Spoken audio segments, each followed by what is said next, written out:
understand that liberal commentators are upset that Donald Trump has just won the White House. What I don't understand is why they are still saying ugly things in the wake of the election. Jamel Bowie is Slate's chief political correspondent and an African-American who wrote last May, Donald Trump isn't going to be president. Bowie tweeted after the election results, I didn't quite understand how much white people hated us. What? Many white voters helped give Barack Obama 2 terms. CNN commentator Van Jones, a former Obama White House aide, said this. We haven't talked about race. This was a white lash. This was a white lash against a changing country. It was a white lash against a black president in part. A white lash because your candidate lost? It's fine to be critical of Trump, but he did spend time reaching out to the black community. And then there's a guy I respect, media critic Jeff Jarvis, who heads a graduate journalism program at the City University of New York. He said journalism seemed broken, tweeting, quote, my profession failed to inform the public about the fascists they are electing.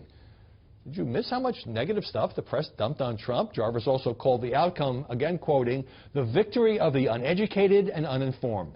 Sorry, it's really unattractive when you call voters dumb because you don't agree with their decision.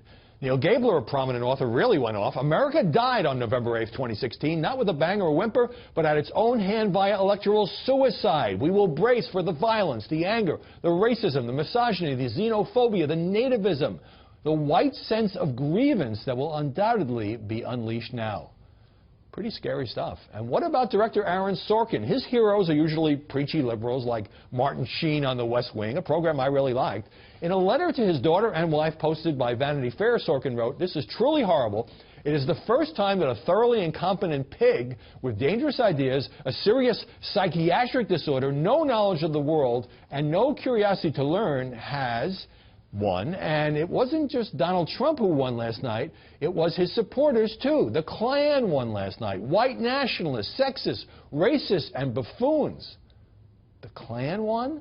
That might have played in a TV drama, but as a letter, it just seemed angry and overwrought. Aren't liberals supposed to support tolerance and unity? Wouldn't they have been furious if Hillary had won and conservatives kept trashing her? You can still fight for your beliefs, but perhaps you should follow President Obama's lead and be a bit more gracious toward the guy who won.